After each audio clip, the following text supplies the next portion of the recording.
Maori said to Mwetsi, I warned you. On the fifth night Mwetsi wanted to sleep with Morongo again. But Morongo said, look, your daughters are grown. Couple with your daughters. Mwetsi looked at his daughters. He saw that they were beautiful and that they were grown up. So he slept with them. They bore children. The children which were born in the morning were full grown by night. And so Mwetsi became the Mambo, king of a great people. But Morongo slept with the snake. Morongo no longer gave birth. She lived with the snake. One day Mwetsi returned to Morongo and wanted to sleep with her. Morongo said, let be. Mwetsi said, but I want to.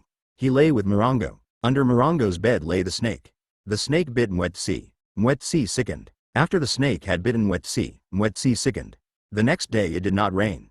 The plants withered. The rivers and lakes dried. The animals died. The people began to die. Many people died. Mwazi's children asked, what can we do? Mwazi's children said, we will consult the Hakata, sacred dice. The children consulted the Hakata. The Hakata said, Mwetsi the Mambo is sick and pining. Send Mwetsi back to the Dasivoa. Thereupon Mwazi's children strangled Mwetsi and buried him. They buried Morongo with Mwetsi. Then they chose another man to be Mambo. Morongo, too, had lived for 2 years in Mwazi's Zimbabwe. 6. It is clear that each of the 3 stages of procreation represents an epoch in the development of the world.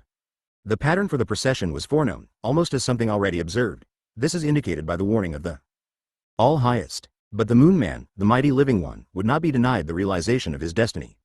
The conversation at the bottom of the lake is the dialogue of eternity and time, the colloquy of the quick, to be, or not to be. Unquenchable desire is finally given its rope. Movement begins. The wives and daughters of the Moon Man are the personifications and precipitators of his destiny. With the evolution of his world creative will the virtues and features of the goddess mother were metamorphosed. After the birth from the elemental womb, the first 2 wives were prehuman, superhuman. But as the cosmogonic round proceeded and the growing moment passed from its primordial to its human historical forms, the mistresses of the cosmic births withdrew, and the field remained to the women of men. Thereupon the old demiurgic sire in the midst of his community became a metaphysical anachronism. When at last he grew tired of the merely human and yearned back again to the wife of his abundance, the world sickened a moment under the pull of his reaction, but then released itself and ran free. The initiative passed to the community of the children. The symbolic, dream-heavy parental figures subsided into the original abyss. Only man remained on the furnished earth. The cycle had moved on. 3. Womb of redemption. The world of human life is now the problem. Guided by the practical judgment of the kings and the instruction of the priests of the dice of divine revelation, see the Hakata of Mwazi's children, page 263. The field of consciousness so contracts that the grand lines of the human comedy are lost in a welter of cross-purposes.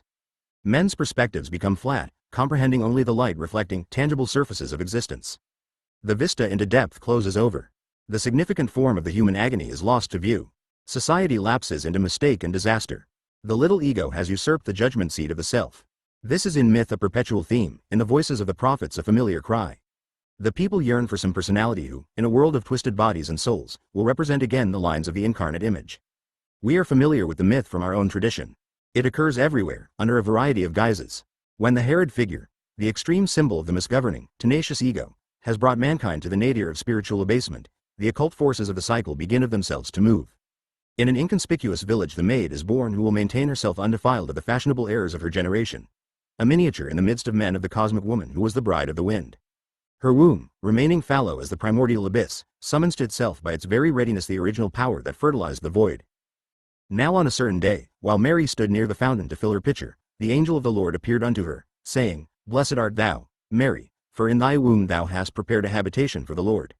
Behold, light from heaven shall come and dwell in thee, and through thee shall shine in all the world. 7. The story is recounted everywhere, and with such striking uniformity of the main contours, that the early Christian missionaries were forced to think that the devil himself must be throwing up mockeries of their teaching wherever they set their hand. Fray Pedro Simón reports, in his Noticias Historiales de las Conquistas de Tierra Firme en las Indias Occidentales, Cuenca, 1627, that after work had been begun amongst the peoples of Tunja and Sagamazo in Colombia, South America, the demon of that place began giving contrary doctrines. And among other things, he sought to discredit what the priest had been teaching concerning the incarnation, declaring that it had not yet come to pass, but that presently the sun would bring it to pass by taking flesh in the womb of a virgin of the village of Guacheta, causing her to conceive by the rays of the sun while she yet remained a virgin. These tidings were proclaimed throughout the region, and it so happened that the head man of the village named had 2 virgin daughters, each desirous that the miracle should become accomplished in her. These then began going out from their father's dwellings and garden enclosure every morning at the first peep of dawn, and mounting one of the numerous hills about the village, in the direction of the sunrise, they disposed themselves in such a way that the first rays of the sun would be free to shine upon them. This going on for a number of days, it was granted the demon by divine permission, whose judgments are incomprehensible, that things should come to pass as he had planned, and in such fashion that one of the daughters became pregnant, as she declared, by the sun.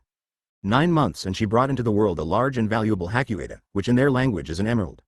The woman took this, and, wrapping it in cotton, placed it between her breasts, where she kept it a number of days, at the end of which time it was transformed into a living creature, all by order of the demon. The child was named Goranchacho, and he was reared in the household of the headman, his grandfather, until he was some 24 years of age. Then he proceeded in triumphant procession to the capital of the nation, and was celebrated throughout the provinces as the child of the sun. 8. Hindu mythology tells of the maiden Parvati, daughter of the mountain king, Himalaya, who retreated into the high hills to practice very severe austerities. A tyrant titan named Charaka had usurped the mastery of the world, and, according to the prophecy, only a son of the high god Shiva could overthrow him. Shiva, however, was the pattern god of yoga, aloof, alone, indrawn in meditation. It was impossible that Shiva should ever be moved to beget a son. Parvati determined to change the world situation by matching Shiva in meditation. Aloof, alone, indrawn into her soul, she too fasted naked beneath the blazing sun, even adding to the heat by building 4 additional great fires, to each of the 4 quarters. The handsome body shriveled to a brittle construction of bones, the skin became leathery and hard. Her hair stood matted and wild. The soft liquid eyes burned. One day a Brahmin youth arrived and asked why anyone so beautiful should be destroying herself with such torture. My desire, she replied, is Shiva, the highest object. Shiva is a god of solitude and unshakable concentration. I therefore am practicing these austerities to move him from his state of balance and bring him to me in love. Shiva, the youth said, is a god of destruction. Shiva is the world annihilator. Shiva's delight is to meditate in burial grounds amidst the reek of corpses. There he beholds the rod of death, and that is congenial to his devastating heart. Shiva's garlands are of living serpents. Shiva is a pauper, furthermore, and no one knows anything of his birth.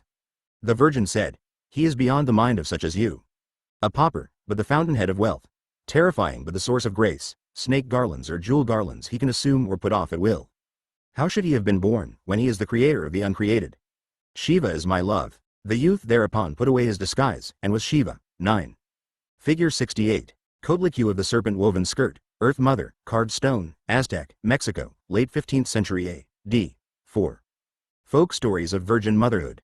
The Buddha descended from heaven to his mother's womb in the shape of a milk-white elephant. The Aztec Coatlicue, she of the serpent-woven skirt, was approached by a god in the form of a ball of feathers. The chapters of Ovid's Metamorphoses swarm with nymphs beset by gods in sundry masquerades. Jove is a bull, a swan, a shower of gold. Any leaf accidentally swallowed, any nut, or even the breath of a breeze, may be enough to fertilize the ready womb. The procreating power is everywhere, and according to the whim or destiny of the hour, either a hero savior or a world-annihilating demon may be conceived. One can never know. Images of virgin birth abound in the popular tales as well as in myth. One example will suffice. A queer folktale from Tonga, belonging to a little cycle of stories told of the handsome man, Sinalao. This tale is of particular interest, not because of its extreme absurdity, but because it clearly announces, in unconscious burlesque, every one of the major motifs of the typical life of the hero.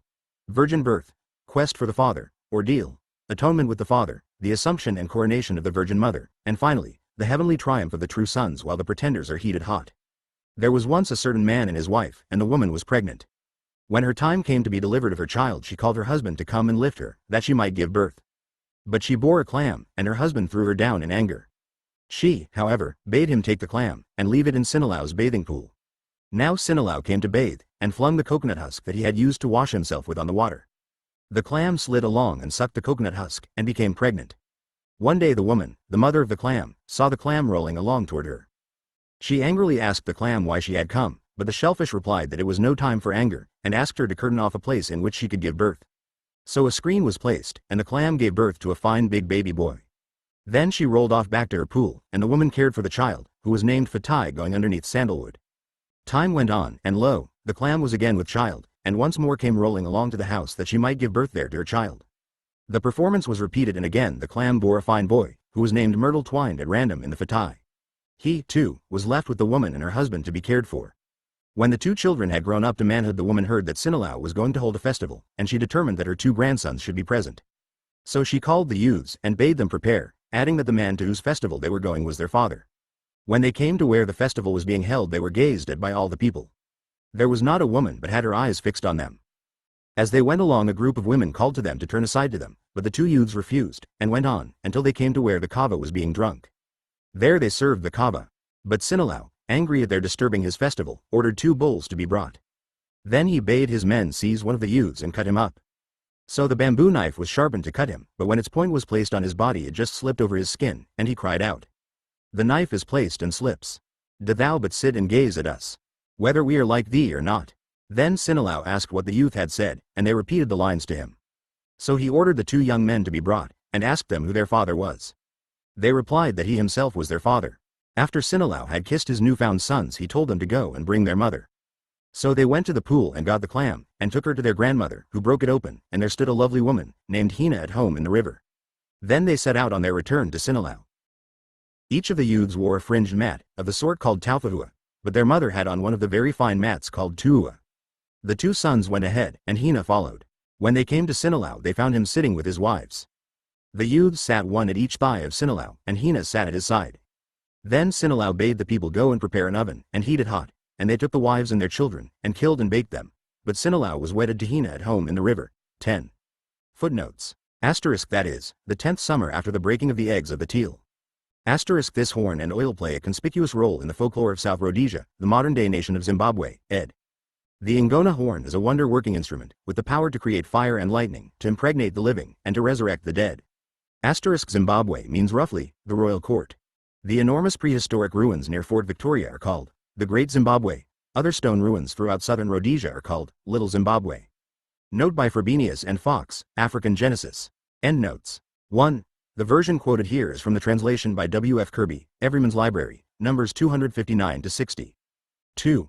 Kalevala, Runo I, pp. 127-36. 3. Ibid. pp. 263-80. 4. Ibid. pp. 287-328. 5. Ibid. pp. 329-44. 6. Leo Frobenius and Douglas C. Fox, African Genesis, New York, 1937, pp. 215-20. 7. The Gospel of Pseudo Matthew, ch. Ix. 8. Kingsborough, Op. Cit. Volume 8, pp. 263-64. 9. Kalidasa, Kumarasamabhavam, The Birth of the War God Kumara. There is an English translation by R. Griffith, 2nd ed. London, Trubner and Company, 1897. 10. E. E. V. Kalokot, Tales and Poems of Tonga, Bernice P. Bishop Museum Bulletin, No. 46, Honolulu, 1928, pp. 32-33. Figure 69. The Chariot of the Moon, Carved Stone, Cambodia, circa A.D. 1113-1150. Chapter E. Transformations of the Hero 1. The primordial hero and the human we have come 2 stages. First, from the immediate emanations of the uncreated creating to the fluid yet timeless personages of the mythological age. Second, from these created creating ones to the sphere of human history. The emanations have condensed, the field of consciousness constricted. Where formerly causal bodies were visible, now only their secondary effects come to focus in the little hard fact pupil of the human eye. The cosmogonic cycle is now to be carried forward, therefore, not by the gods, who have become invisible, but by the heroes, more or less human in character, through whom the world destiny is realized. This is the line where creation myths begin to give place to legend, as in the book of Genesis, following the expulsion from the garden. Metaphysics yields to prehistory, which is dim and vague at first, but becomes gradually precise in detail. The heroes become less and less fabulous, until at last, in the final stages of the various local traditions, legend opens into the common daylight of recorded time. Mwetsi, the moon man, was cut loose, like a fouled anchor. The community of the children floated free into the day world of waking consciousness. But we are told that there existed among them direct sons of the now submarine father, who, like the children of his first begetting, had grown from infancy to manhood in a single day. These special carriers of cosmic power constituted a spiritual and social aristocracy. Filled with a double charge of the creative energy, they were themselves sources of revelation. Such figures appear on the dawn stage of every legendary past. They are the culture heroes, the city founders. The Chinese chronicles record that when the earth had solidified and the peoples were settling in the riverlands, Fu Shi, the heavenly emperor, 2953-2838 B.C., governed among them. He taught his tribes how to fish with nets, to hunt and to rear domestic animals, divided the people into clans, and instituted matrimony. From a supernatural tablet entrusted to him by a horse-shaped scaly monster out of the waters of the river Meng, he deduced the 8 diagrams, which remain to this day the fundamental symbols of traditional Chinese thought. He had been born of a miraculous conception, after a gestation of 12 years, his body being that of a serpent, with human arms and the head of an ox. 1. Shen Nung, his successor, the earthly emperor, r. 2838–2698 B.C., was 8 feet 7 inches tall, with a human body but the head of a bull. He had been miraculously conceived through the influence of a dragon. The embarrassed mother had exposed her infant on a mountainside, but the wild beasts protected and nourished it, and when she learned of this she fetched him home. Shen Nung discovered in one day 70 poisonous plants and their antidotes. Through a glass covering to his stomach he could observe the digestion of each herb. Then he composed a pharmacopoeia that is still in use.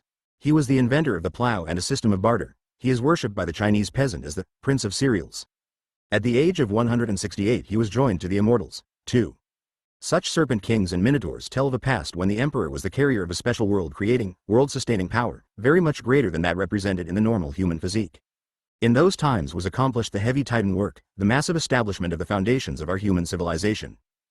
But with the progress of the cycle, a period came when the work to be done was no longer proto or superhuman.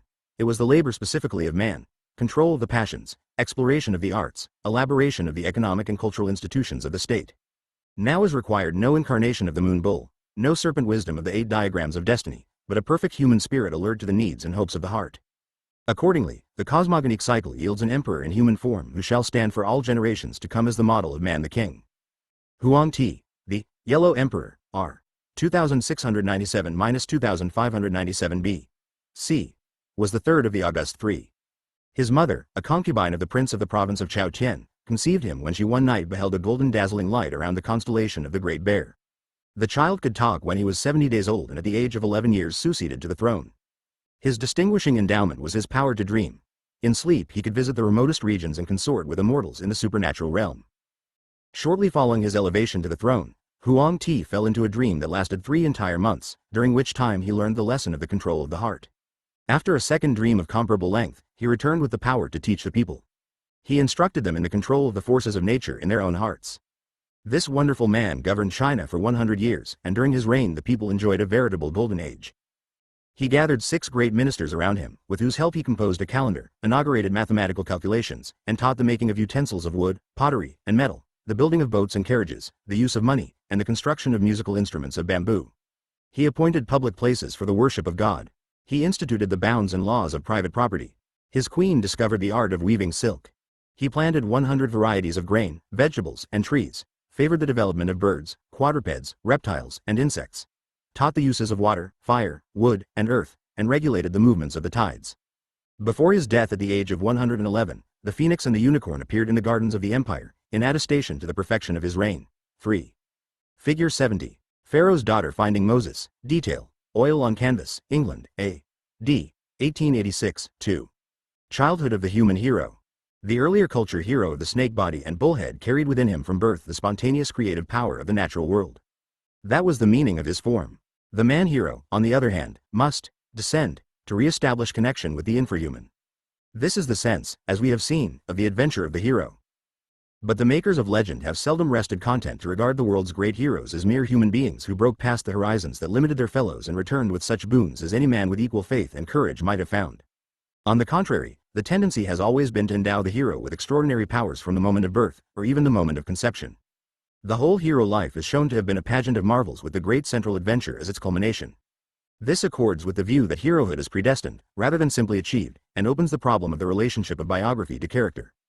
Jesus, for example, can be regarded as a man who by dint of austerities and meditation attained wisdom, or on the other hand, one may believe that a god descended and took upon himself the enactment of a human career.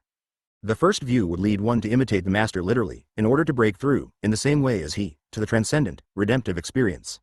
But the second states that the hero is rather a symbol to be contemplated than an example to be literally followed. The divine being is a revelation of the omnipotent self, which dwells within us all. The contemplation of the life thus should be undertaken as a meditation on one's own immanent divinity, not as a prelude to precise imitation, the lesson being, not, do thus and be good, but, know this and be God.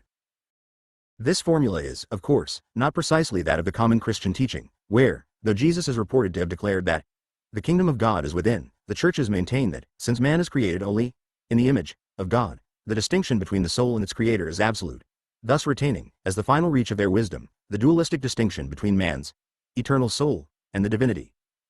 The transcending of this pair of opposites is not encouraged, indeed, is rejected as pantheism, and has sometimes been rewarded with the stake. Nevertheless, the prayers and diaries of the Christian mystics abound in ecstatic descriptions of the unitive, soul-shattering experience, while Dante's vision at the conclusion of the Divine Comedy certainly goes beyond the orthodox, dualistic, concretistic dogma of the finality of the personalities of the Trinity. Where this dogma is not transcended, the myth of going to the Father is taken literally, as describing man's final goal. As for the problem of imitating Jesus as a human model, or meditating upon him as a god, the history of the Christian attitude may be roughly summarized as follows. 1. A period of literally following the Master, Jesus, by renouncing the world as he did. Primitive Christianity. 2. A period of meditating on Christ crucified as the divinity within the heart, meanwhile leading one's life in the world as the servant of this God, early and medieval Christianity. 3. A rejection of most of the instruments supporting meditation, meanwhile, however, continuing to lead one's life in the world as the servant or vehicle of the God whom one has ceased to visualize, Protestant Christianity. 4. An attempt to interpret Jesus as a model human being, but without accepting his ascetic path, liberal Christianity. In Part 1, The Adventure of the Hero, we regarded the redemptive deed from the first standpoint, which may be called the psychological. We now must describe it from the second, where it becomes a symbol of the same metaphysical mystery that it was the deed of the hero himself to rediscover and bring to view. In the present chapter, therefore, we shall consider first the miraculous childhood, by which it is shown that a special manifestation of the immanent divine principle has become incarnate in the world, and then, in succession, the various life roles through which the hero may enact his work of destiny. These vary in magnitude, according to the needs of the time. Stated in the terms already formulated, the hero's first task is to experience consciously the antecedent stages of the cosmogonic cycle, to break back through the epochs of emanation. His second, then, is to return from that abyss to the plane of contemporary life, there to serve as a human transformer of demiurgic potentials. Huang Ti had the power to dream. This was his road of descent and return. Wainamoinen's second or water birth threw him back to an experience of the elemental. In the Tonga tale of the clam wife, the retreat began with the birth of the mother. The brother heroes sprang from an infrahuman womb. The deeds of the hero in the second part of his personal cycle will be proportionate to the depth of his descent during the first. The sons of the clam wife came up from the animal level. Their physical beauty was superlative. Wainamoinen was reborn from the elemental waters and winds. His endowment was to rouse or quell with bardic song the elements of nature and of the human body. Huang Ti sojourned in the kingdom of the spirit. He taught the harmony of the heart. The Buddha broke past even the zone of the creative gods and came back from the void. He announced salvation from the cosmogonic round. If the deeds of an actual historical figure proclaim him to have been a hero, the builders of his legend will invent for him appropriate adventures in depth. These will be pictured as journeys into miraculous realms, and are to be interpreted as symbolic, on the one hand, of descents into the night sea of the psyche, and on the other, of the realms or aspects of man's destiny that are made manifest in the respective lives. King Sargon of Akkad, circa 2550 B.C., was born of a lowly mother.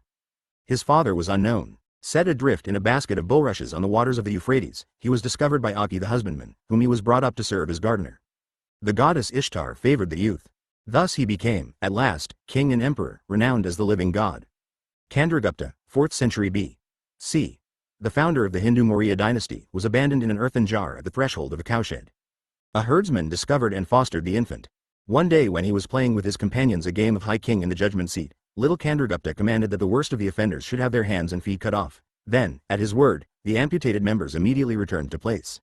A passing prince, beholding the miraculous game, bought the child for 1,000 harshapanas and at home discovered by physical signs that he was a Maurya. Pope Gregory the Great, A.D. 540-604, was born of noble twins who at the instigation of the devil had committed incest. His penitent mother set him to sea in a little casket. He was found and fostered by fishermen, and at the age of 6 was sent to a cloister to be educated as a priest. But he desired the life of a knightly warrior. Entering a boat, he was borne miraculously to the country of his parents, where he won the hand of the queen, who presently proved to be his mother. After discovery of this second incest, Gregory remained 17 years in penance, chained to a rock in the middle of the sea. The keys to the chains were tossed to the waters, but when at the end of the long period they were discovered in the belly of a fish, this was taken to be a providential sign. The penitent was conducted to Rome, where in due course he was elected pope. 4. Charlemagne, 742-814, was persecuted as a child by his elder brothers, and took flight to Saracen Spain. There, under the name of Maynet, he rendered signal services to the king. He converted the king's daughter to the Christian faith, and the two secretly arranged to marry. After further deeds, the royal youth returned to France, where he overthrew his former persecutors and triumphantly assumed the crown. Then he ruled 100 years, surrounded by a zodiac of 12 peers. According to all reports, his beard and hair were very long and white. Actually, Charles the Great was beardless and bald. One day, sitting under his judgment tree, he rendered justice to a snake, and in gratitude the reptile bestowed on him a charm that involved him in a love affair with a woman already dead. This amulet fell into a well at Aix. That is why Aix became the emperor's favorite residence. After his long wars against the Saracens, Saxons, Slavs, and Northmen, the ageless emperor died, but he sleeps only to awake in the hour of his country's need. During the later Middle Ages, he once arose from the dead to participate in a crusade. 5. Each of these biographies exhibits the variously rationalized theme of the infant exile and return. This is a prominent feature in all legend, folktale, and myth. Usually an effort is made to give it some semblance of physical plausibility. However, when the hero in question is a great patriarch, wizard, prophet, or incarnation, the wonders are permitted to develop beyond all bounds. The popular Hebrew legend of the birth of Father Abraham supplies an example of the frankly supernatural infant exile. The event of the birth had been read by Nimrod in the stars, for this impious king was a cunning astrologer, and it was manifest to him that a man would be born in his day who would rise up against him and triumphantly give the lie to his religion. In his terror at the fate foretold him in the stars, he sent for his princes and governors, and asked them to advise him in the matter. They answered, and said, Our unanimous advice is that thou shouldst build a great house, station a guard at the entrance thereof, and make known in the whole of thy realm that all pregnant women shall repair thither together with their midwives, who are to remain with them when they are delivered. When the days of a woman to be delivered are fulfilled, and the child is born, it shall be the duty of the midwife to kill it, if it be a boy. But if the child be a girl, it shall be kept alive, and the mother shall receive gifts and costly garments, and a herald shall proclaim, Thus is done unto the woman who bears a daughter. The king was pleased with this counsel, and he had a proclamation published throughout his whole kingdom, summoning all the architects to build a great house for him, 60 ells high and 80 wide. After it was completed, he issued a second proclamation, summoning all pregnant women thither, and there they were to remain until their confinement. Officers were appointed to take the women to the house, and guards were stationed in it and about it, to prevent the women from escaping thence. He furthermore sent midwives to the house, and commanded them to slay the men children at their mothers' breasts. But if a woman bore a girl, she was to be arrayed in byssus, silk, and embroidered garments, and led forth from the house of detention amid great honors. No less than 70,000 children were slaughtered thus. Then the angels appeared before God, and spoke, Seest thou not what he doth, yon sinner and blasphemer, Nimrod son of Canaan, who slays so many innocent babes that have done no harm? God answered, and said, Ye holy angels, I know it and I see it, for I neither slumber nor sleep. I behold and I know the secret things and the things that are revealed, and ye shall witness what I will do unto this sinner and blasphemer, for I will turn my hand against him to chastise him. It was about this time that Terah espoused the mother of Abraham, and she was with child. When her time approached, she left the city in great terror and wandered toward the desert, walking along the edge of a valley, until she happened across a cave. She entered this refuge, and on the next day she was seized with the throes, and she gave birth to a son. The whole cave was filled with the light of the child's countenance as with the splendor of the sun, and the mother rejoiced exceedingly. The babe she bore was our father Abraham. His mother lamented, and said to her son, Alas that I bore thee at a time when Nimrod is king. For thy sake 70,000 men children were slaughtered, and I am seized with terror on account of thee, that he hear of thy existence, and slay thee. Better thou shouldst perish here in this cave than my eyes should behold thee dead at my breast. She took the garment in which she was clothed, and wrapped it about the boy. Then she abandoned him in the cave, saying, May the Lord be with thee, may he not fail thee nor forsake thee. Thus Abraham was deserted in the cave, without a nurse, and he began to wail. God sent Gabriel down to give him milk to drink, and the angel made it to flow from the little finger of the baby's right hand, and he sucked it until he was 10 days old. Then he arose and walked about, and he left the cave and went along the edge of the valley. When the sun sank and the stars came forth, he said, These are the gods. But the dawn came, and the stars could be seen no longer, and then he said, I will not pay worship to these, for they are no gods. Thereupon the sun came forth, and he spoke, This is my God, him will I extol. But again the sun set, and he said, He is no God, and beholding the moon, he called him his God to whom he would pay divine homage. Then the moon was obscured, and he cried out, This, too, is no God. There is one who sets them all in motion. 6. The Blackfeet of Montana tell of a young monster slayer, Kudo-Yees, who was discovered by his foster parents when the old man and woman put a clod of buffalo blood to boil in a pot. Immediately there came from the pot a noise as of a child crying, as if it were being hurt, burnt, or scalded. They looked in the kettle, and saw there a little boy, and they quickly took it out of the water. They were very much surprised. Now on the 4th day the child spoke, and said, Lash me in turn to each of these lodgepoles, and when I get to the last one, I shall fall out of my lashing and be grown up. The old woman did so, and as she lashed him to each lodge pole he could be seen to grow, and finally when they lashed him to the last pole, he was a man. 7. The folktales commonly support or supplant this theme of the exile with that of the despised one, or the handicapped. The abused youngest son or daughter, the orphan, stepchild, ugly duckling, or the squire of low degree. A young Pueblo woman, who was helping her mother mix clay for pottery with her foot, felt a splash of mud on her leg but thought no more of it.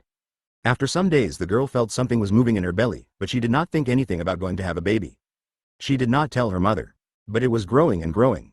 One day in the morning she was very sick. In the afternoon she got the baby. Then her mother knew, for the first time, that her daughter was going to have a baby. The mother was very angry about it, but after she looked at the baby, she saw it was not like a baby. She saw it was a round thing with two things sticking out. It was a little jar. "Where did you get this?" said her mother. The girl was just crying. About that time the father came in.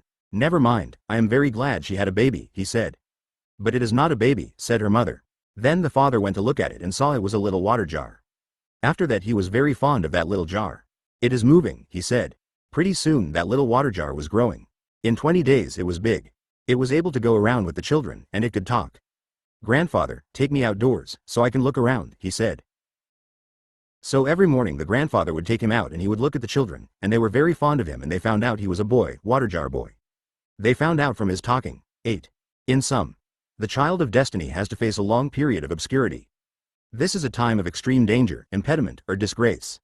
He is thrown inward to his own depths or outward to the unknown. Either way, what he touches is a darkness unexplored.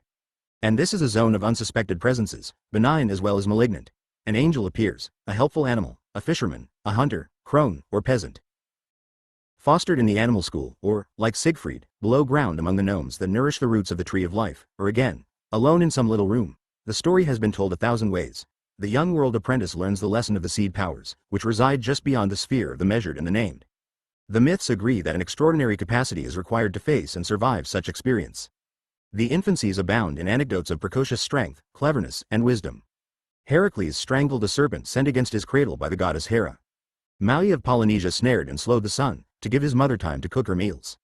Abraham, as we have seen, arrived at the knowledge of the one God. Jesus confounded the wise men. The baby Buddha had been left one day beneath the shade of a tree.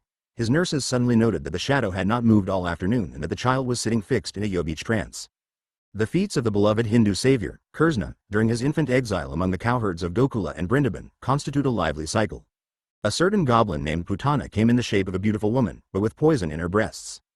She entered the house of Yasoda, the foster mother of the child, and made herself very friendly, presently taking the baby in her lap to give it suck. But Krishna drew so hard that he sucked away her life, and she fell dead, reassuming her huge and hideous form. When the foul corpse was cremated, however, it emitted a sweet fragrance, for the divine infant had given the demoness salvation when he had drunk her milk. Krishna was a mischievous little boy. He liked to spirit away the pots of curds when the milkmaids were asleep. He was forever climbing to eat and spill things placed out of his reach on the high shelves. The girls would call him Butterthief and complain to Yasoda, but he could always invent a story. One afternoon when he was playing in the yard, his foster parent was warned that he was eating clay. She arrived with a switch, but he had wiped his lips and denied all knowledge of the matter. She opened the dirty mouth to see, but when she peered inside beheld the whole universe, the 3 worlds. She thought, "How silly I am to imagine that my son could be the lord of the 3 worlds." Then all was veiled from her again, and the moment passed immediately from her mind. She fondled the little boy and took him home. The herding folk were accustomed to pay worship to the god Indra, the Hindu counterpart of Zeus, king of heaven and lord of rain. One day when they had made their offering, the lad Krishna said to them, "Indra is no supreme deity, though he be king in heaven, he is afraid of the Titans. Furthermore, the rain and prosperity for which you are praying depend on the sun, which draws up the waters and makes them fall again. What can Indra do? Whatever comes to pass is determined by the laws of nature and the spirit." Then he turned their attention to the nearby woods, streams, and hills, and especially to Mount Govardhan, as more worthy of their honor than the remote master of the air. And so they offered flowers and fruits and sweetmeats to the mountain. Krishna himself assumed a second form. He took the form of a mountain god and received the offerings of the people, meanwhile remaining in his earlier shape among them, paying worship to the mountain king. The god received the offerings and ate them up. Figure 71. Krishna holding Mount Govardhan, color on paper, India, circa A.D. 1790. The sense of Krishna's advice to do worship to the mountain rather than the king of the gods, which to the Western reader may seem strange, is that the way of devotion, bhakti marga, must begin with things known and loved by the devotee, not remote, unimaginable conceptions. Since the Godhead is immanent in all, he will make himself known through any object profoundly regarded. Furthermore, it is the Godhead within the devotee that makes it possible for him to discover Godhead in the world without. This mystery is illustrated in Krishna's double presence during the act of worship. Indra was enraged, and sent for the king of the clouds, whom he commanded to pour rain over the people until all should be swept away. A flight of storm clouds drew over the district and began to discharge a deluge. It seemed the end of the world was at hand. But the lad Krishna filled Mount Govardhan with the heat of his inexhaustible energy, lifted it with his little finger, and bid the people take shelter beneath. The rain struck the mountain, hissed, and evaporated. The torrent fell 7 days, but not a drop touched the community of herdsmen. Then the god realized that the opponent must be an incarnation of the primal being. When Kurzna went out next day to graze the cows, playing music on his flute, the king of heaven came down on his great white elephant, Airavata, fell on his face at the feet of the smiling lad, and made submission. 9. The conclusion of the childhood cycle is the return or recognition of the hero, when, after the long period of obscurity, his true character is revealed. This event may precipitate a considerable crisis, for it amounts to an emergence of powers hitherto excluded from human life. Earlier patterns break to fragments or dissolve, disaster greets the eye. Yet after a moment of apparent havoc, the creative value of the new factor comes to view, and the world takes shape again in unsuspected glory. This theme of crucifixion-resurrection can be illustrated either on the body of the hero himself, or in his effects upon his world. The first alternative we find in the Pueblo story of the water jar. The men were going out to hunt rabbits, and Water Jar Boy wanted to go. "Grandfather, could you take me down to the foot of the mesa? I want to hunt rabbits." "Poor grandson, you can't hunt rabbits, you have no legs or arms," said the grandfather. But Water Jar Boy was very anxious to go. "Take me anyway. You are too old and you can't do anything." His mother was crying because her boy had no legs or arms or eyes. But they used to feed him, in his mouth, in the mouth of the jar. So next morning his grandfather took him down to the south on the flat. Then he rolled along, and pretty soon he saw a rabbit track and he followed the track. Pretty soon the rabbit ran out, and he began to chase it. Just before he got to the marsh there was a rock, and he hit himself against it and broke, and a boy jumped up. He was very glad his skin had been broken and that he was a boy, a big boy. He was wearing lots of beads around his neck and turquoise earrings, and a dance kilt and moccasins, and a buckskin shirt. Catching a number of rabbits, he returned and presented them to his grandfather, who brought him triumphantly home. 10. The legendary cycles of medieval Ireland include 1. The mythological cycle, which describes the migrations to the island of prehistoric peoples, their battles, and in particular the deeds of the race of gods known as the Tuatha De Danann, children of the Great Mother, Dana. 2. The Annals of the Milesians, are semi-historical chronicles of the last arriving race, the sons of Milesius, founders of the Celtic dynasties that survived until the arrival of the Anglo-Normans under Henry II in the 12th century. 3. The Ulster cycle of the Knights of the Red Branch, which treats primarily of the deeds of Cuchulainn pronounced Cuchulainn, at the court of his uncle Conchobar pronounced Conahor. This cycle greatly influenced the development of the Arthurian tradition, in Wales, Brittany, and England. The court of Conchobar serving as model for that of King Arthur and the deeds of Cuchulainn for those of Arthur's nephew, Sir Gawain. Gawain was the original hero of many of the adventures later assigned to Lancelot, Percival, and Galahad. 4. The cycle of the Fianna. The Fianna were a company of heroic fighters under the captaincy of Finn MacCool, the greatest tale of this cycle being that of the love triangle of Finn, Griani his bride, and Diarmaid his nephew, many episodes of which come down to us in the celebrated tale of Tristan and Iseult. 5. Legends of the Irish Saints.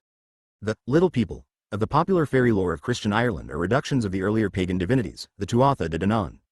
The cosmic energies burning within the vivid Irish warrior Cuchulainn, chief hero of the medieval Ulster cycle, the so-called cycle of the Knights of the Red Branch, would suddenly burst like an eruption, both overwhelming himself and smashing everything around.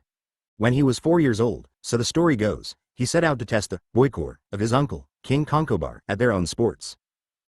Carrying his hurley of brass, ball of silver, throwing javelin, and toy spear, he proceeded to the court city of Emania, where, without so much as a word of permission, he dived right in among the boys, thrice 50 in number, who were hurling on the green and practicing martial exercises with Conchobar's son, Folomane, at their head. The whole field let fly at him. With his fists, forearms, palms, and little shield, he parried the hurleys, balls, and spears that came simultaneously from all directions.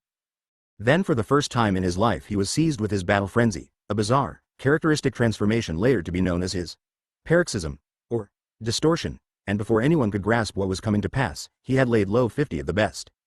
5 more of the boy corps went scuttling past the king, where he sat playing chess with Fergus the Eloquent. Conchobar arose and took a hand in the confusion.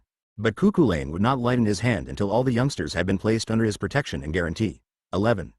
Cuchulainn's first day under arms was the occasion of his full self-manifestation. There was nothing serenely controlled about this performance, nothing of the playful irony that we feel in the deeds of the Hindu Kurzna. Rather, the abundance of Cuchulainn's power was becoming known for the first time to himself, as well as to everybody else. It broke out of the depths of his being, and then had to be dealt with, impromptu and fast. The happening was again at the court of King Conchobar, the day Cathbad the Druid declared in prophecy of any stripling who that day should assume arms and armature that the name of such an one would transcend those of all Ireland's youths besides. His life, however, would be fleeting short. Cuchulainn forthwith demanded fighting equipment. 17 sets of weapons given him he shattered with his strength, until Conchobar invested him with his own outfit. Then he reduced the chariots to fragments. Only that of the king was strong enough to support his trial. Cuchulainn commanded Conchobar's charioteer to drive him past the distant lookout ford, and they came presently to a remote fortress, the dun of the sons of Nectan, where he cut off the heads of the defenders. He fastened the heads to the sides of the car.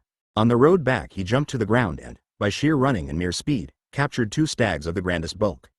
With 2 stones he knocked out of the air 24 flying swans. And with thongs and other gear he tethered all, both the beasts and the birds, to the chariot.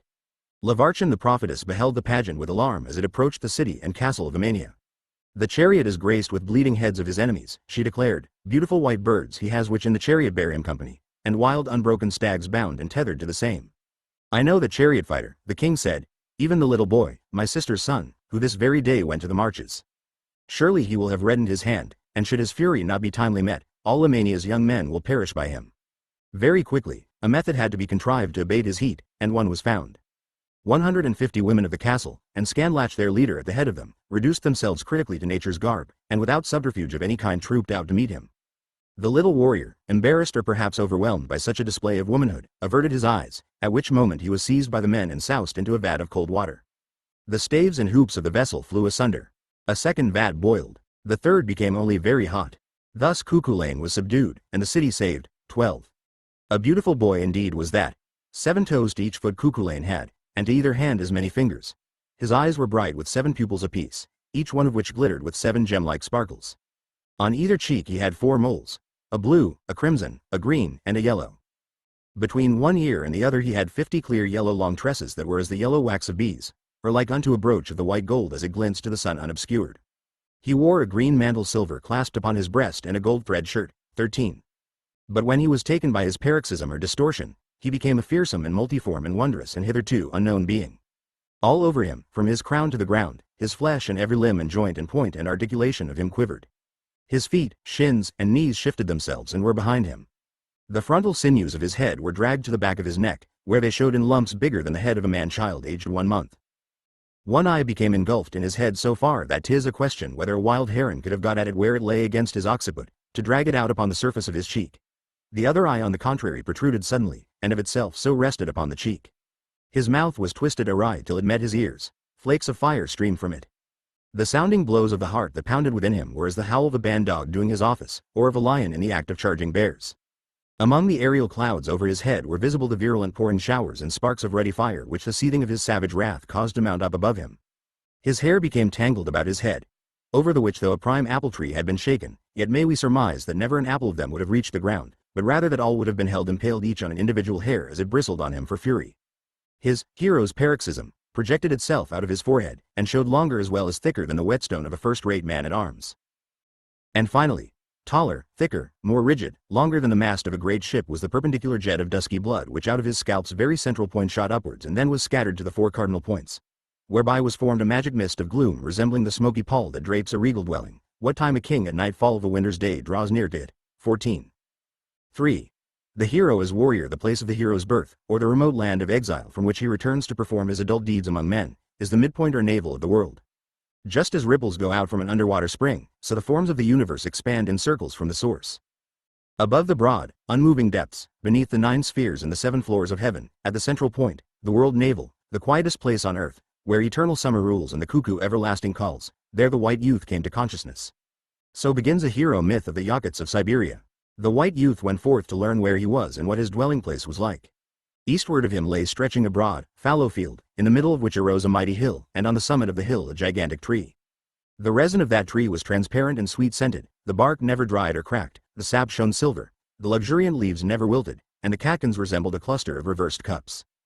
The summit of the tree rose over the 7 heaven floors and served as a tethering post for the high god, Iranai Dahon, while the roots penetrated into the subterranean abysses, where they formed the pillars of the dwellings of the mythical creatures proper to that zone. The tree held conversation, through its foliage, with the beings of the sky. When the white youth turned to face south, he perceived in the midst of a green grassy plain the quiet lake of milk that no breath of wind ever stirs, and around the shores of the lake were swamps of curdle. To the north of him a somber forest stood with trees that rustled day and night, and therein was moving every kind of beast.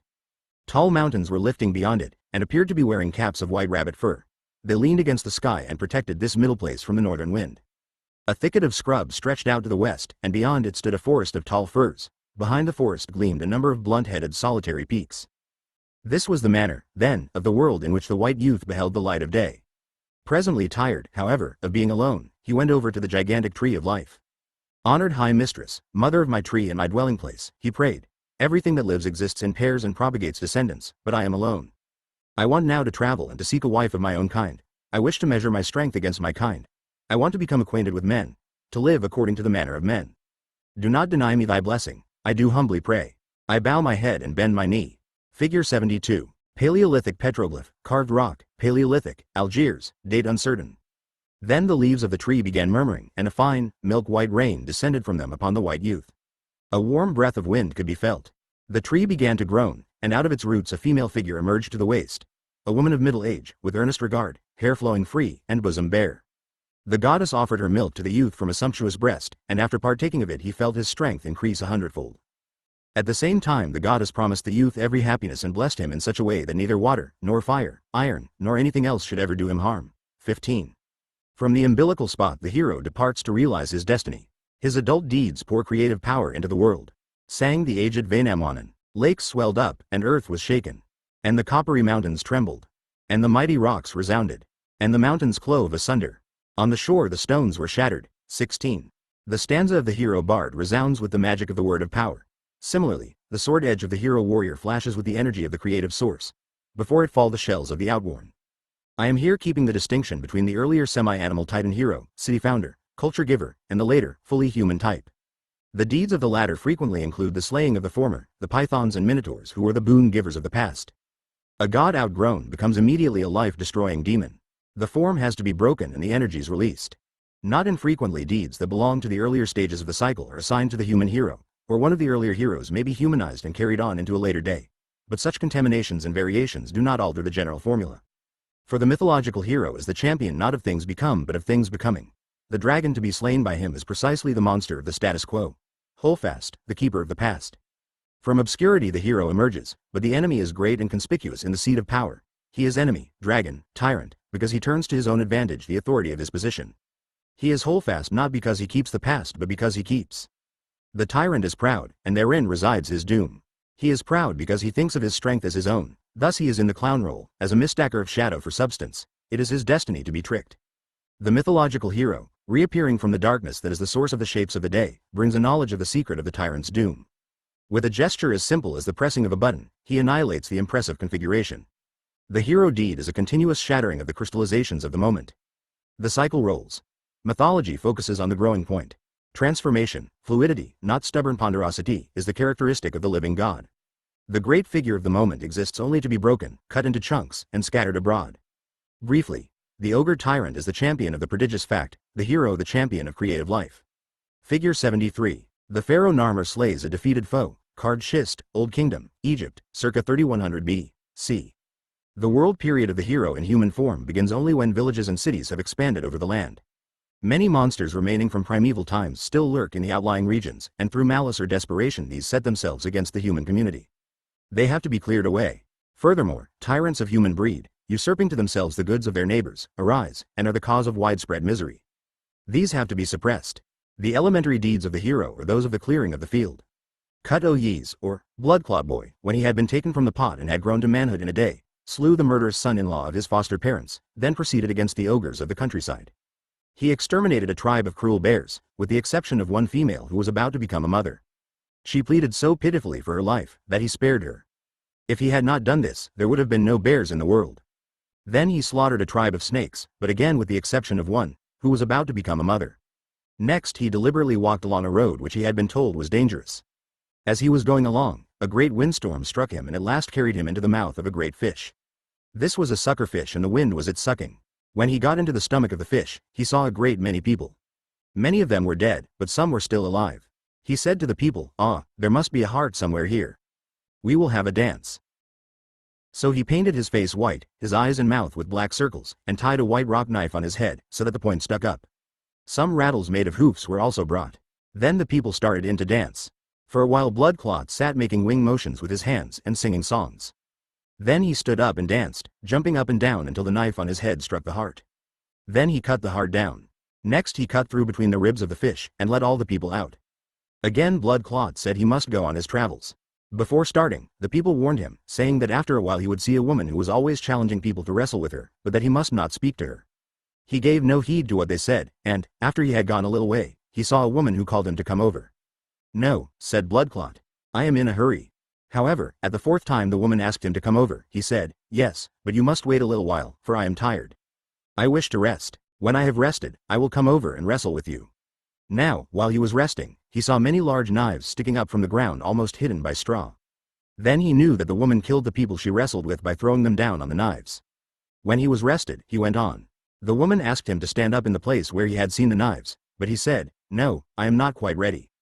Let us play a little, before we begin. So he began to play with the woman, but quickly caught hold of her, threw her upon the knives, and cut her in two. Blood-Clot took up his travels again, and after a while came to a camp where there were some old women. The old women told him that a little farther on he would come to a woman with a swing, but on no account must he ride with her. After a time he came to a place where he saw a swing on the bank of a swift stream. There was a woman swinging on it. He watched her a while, and saw that she killed people by swinging them out and dropping them into the water. When he found this out, he came up to the woman. You have a swing here, let me see you swing, he said. No, said the woman, I want to see you swing. Well, said Blood-Clot, but you must swing first. Well, said the woman, now I shall swing. Watch me, then I shall see you do it. So the woman swung out over the stream.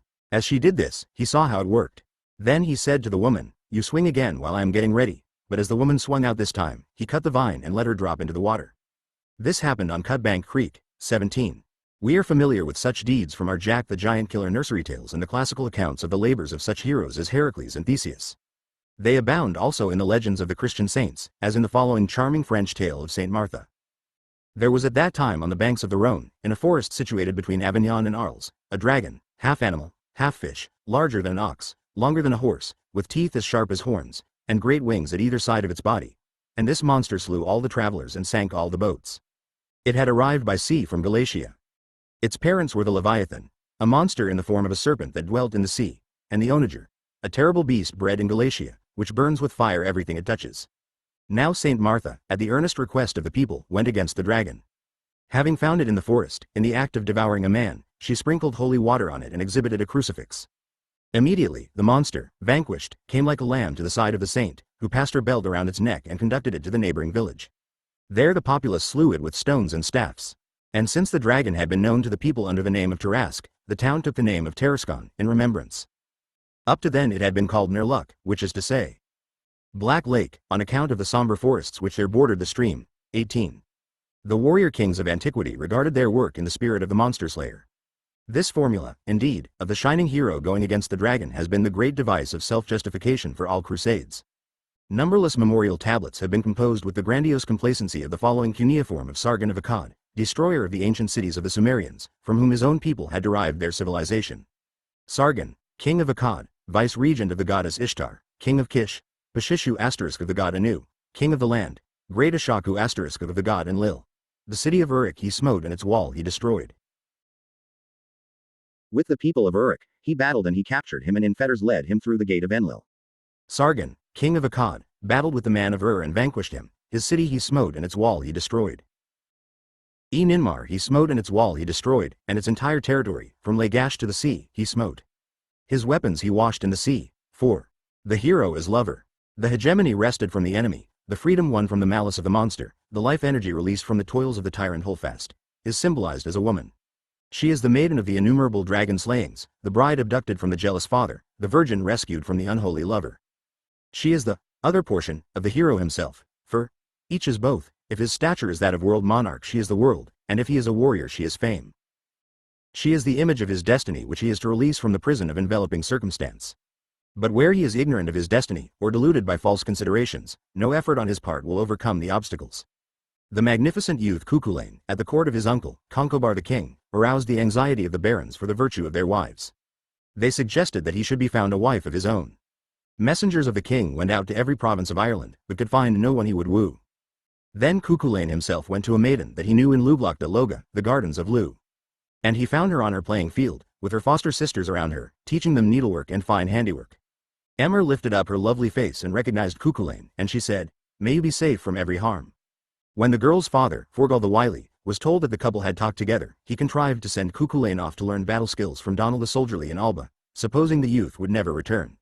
And Donald set him a further task, namely, to make the impossible journey to a certain warrior woman, Scathach, and then compel her to give him instruction in her arts of supernatural valor. Cuchulain's hero journey exhibits with extraordinary simplicity and clarity all the essential elements of the classic accomplishment of the impossible task. The way was across a plain of ill luck. On the hither half of it the feet of men would stick fast. On the farther half the grass would rise and hold them fast on the points of its blades. But a fair youth appeared who presented to Cuchulain a wheel and an apple. Across the first part of the plain the wheel would roll just ahead, and across the second the apple. Cuchulain had only to keep to their thin guiding line, without a step to either side, and he would come across to the narrow and dangerous glen beyond. The residence of Scathach was on an island, and this island was approached by a difficult bridge only. It had two low ends and the midspace high, and whenever anybody leapt on one end of it, the other head would lift itself up and throw him on his back. Cuchulain was thrown 3 times.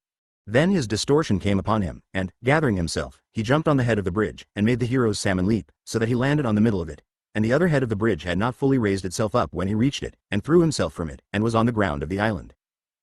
The warrior woman Scathach had a daughter, as the monster so often has, and this young maid in her isolation had never beheld anything approaching the beauty of the young man who came down from the mid-air into her mother's fortress.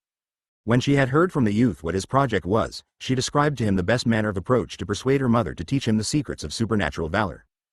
He should go through his hero's salmon leap to the great yew tree where Scathach was giving instruction to her sons, set his sword between her breasts, and state his demand.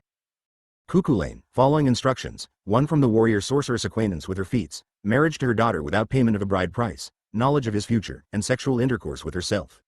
He remained a year, during which he assisted in a great battle against the Amazon Aif, on whom he begot a son. Finally, slaying a hag who disputed with him a narrow path along the edge of a cliff, he started home for Ireland. One further adventure of battle and love, and Cuchulain returned to find Forgal the Wily still against him. He simply carried the daughter off this time, and they were married at the court of the king. The adventure itself had given him the capacity to annihilate all opposition. The only annoyance was that Uncle Concobar, the king, exercised on the bride his royal prerogative before she passed officially to the groom. 19. The motif of the difficult task as prerequisite to the bridal bed has spun the hero deeds of all time and all the world. In stories of this pattern the parent is in the role of holdfast. The hero's artful solution of the task amounts to a slaying of the dragon. The tests imposed are difficult beyond measure. They seem to represent an absolute refusal, on the part of the parent ogre, to permit life to go its way. Nevertheless, when a fit candidate appears, no task in the world is beyond his skill. Unpredicted helpers, miracles of time and space, further his project. Destiny itself, the maiden, lends a hand and betrays a weak spot in the parental system. Barriers, fetters, chasms, fronts of every kind dissolve before the authoritative presence of the hero. The eye of the ordained victor immediately perceives the chink in every fortress of circumstance, and his blow can cleave it wide. The most eloquent and deep driving of the traits in this colorful adventure of Cuchulain is that of the unique, invisible path, which was opened to the hero with the rolling of the wheel and the apple. This is to be read as symbolic and instructive of the miracle of destiny. To a man not led astray from himself by sentiments stemming from the surfaces of what he sees, but courageously responding to the dynamics of his own nature, to a man who is, as Nietzsche phrases it, a wheel rolling of itself. Difficulties melt and the unpredictable highway opens as he goes. 5. The hero as emperor and as tyrant the hero of action is the agent of the cycle, continuing into the living moment the impulse that first moved the world.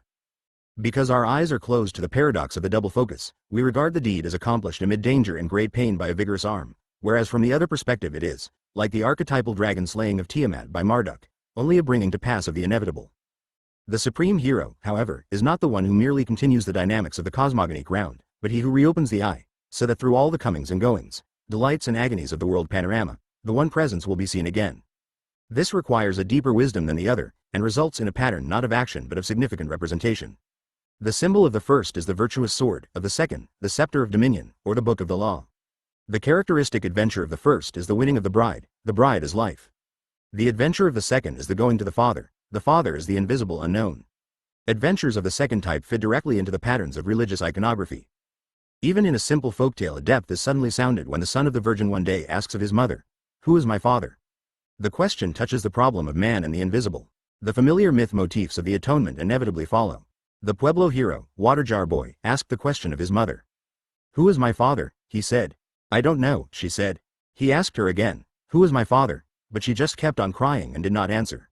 "Where is my father's home?" he asked. She could not tell him. "Tomorrow I am going to find my father." "You cannot find your father," she said. "I never go with any boy, so there is no place where you can look for your father." But the boy said, "I have a father, I know where he is living, I am going to see him." The mother did not want him to go, but he wanted to go. So early next morning she fixed a lunch for him, and he went off to the southeast where they called the spring Yu Poeti, Horse Mesa Point. He was coming close to that spring, he saw somebody walking a little way from the spring. He went up to him. It was a man. He asked the boy, "Where are you going?" "I am going to see my father," he said.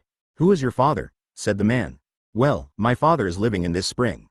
"You will never find your father." "Well, I want to go into the spring, he is living inside it." "Who is your father?" said the man again. "Well, I think you are my father," said the boy. "How do you know I am your father?" said the man. "Well, I know you are my father." Then the man just looked at him, to scare him. The boy kept saying, "You are my father." Pretty soon the man said, "Yes, I am your father. I came out of that spring to meet you," and he put his arm around the boy's neck. His father was very glad his boy had come, and he took him down inside the spring. 20. Where the goal of the hero's effort is the discovery of the unknown father, the basic symbolism remains that of the tests and the self-revealing way. In the above example, the test is reduced to the persistent questions and a frightening look. In the earlier tale of the clam wife, the sons were tried with the bamboo knife. We have seen, in our review of the adventure of the hero, to what degrees the severity of the father can go. For the congregation of Jonathan Edwards, he became a veritable ogre. The hero blessed by the father returns to represent the father among men. As teacher, Moses, or as emperor, Huang. His word is law. Since he is now centered in the source, he makes visible the repose and harmony of the central place. He is a reflection of the world axis from which the concentric circles spread, the world mountain, the world tree. He is the perfect microcosmic mirror of the macrocosm. To see him is to perceive the meaning of existence. From his presence boons go out, his word is the wind of life. But a deterioration may take place in the character of the representative of the father. Such a crisis is described in the Zoroastrian Persian legend of the emperor of the Golden Age, Jemshid. All looked upon the throne, and heard and saw. Nothing but Jemshid, he alone was king. Absorbing every thought, and in their praise and adoration of that mortal man, forgot the worship of the great creator. Then proudly he to his nobles spoke, intoxicated with their loud applause. "I am unequaled, for to me the earth owes all its science, never did exist a sovereignty like mine, beneficent and glorious, driving from the populous land disease and want, domestic joy and rest. Proceed from me, all that is good and great. Waits my behest, the universal voice declares the splendor of my government, beyond whatever human heart conceived, and me the only monarch of the world." Soon as these words had parted from his lips, words impious and insulting to high heaven, his earthly grandeur faded, then all tongues grew clamorous and bold. The day of Jemshid passed into gloom, his brightness all obscured. What said the moralist? "When thou wert a king, thy subjects were obedient, but whoever proudly neglects the worship of his God brings desolation on his house and home." And when he marked the insolence of his people, he knew the wrath of heaven had been provoked, and terror overcame him. 21. Persian mythology is rooted in the common Indo-European system that was carried out of the Aral-Caspian steppes into India and Iran, as well as into Europe. The principal divinities of the earliest sacred writings, Avesta, of the Persians correspond very closely to those of the earliest Indian texts, Vedas. But the two branches came under greatly differing influences in their new homes, the Vedic tradition submitting gradually to Dravidian Indian forces, the Persian to Sumero-Babylonian. Early in the first millennium B.C., Persian belief was reorganized by the prophet Zarathustra, Zoroaster, according to a strict dualism of good and evil principles, light and dark, angels and devils. This crisis profoundly affected not only the Persian, but also the subject Hebrew beliefs, and thereby, centuries later, Christianity.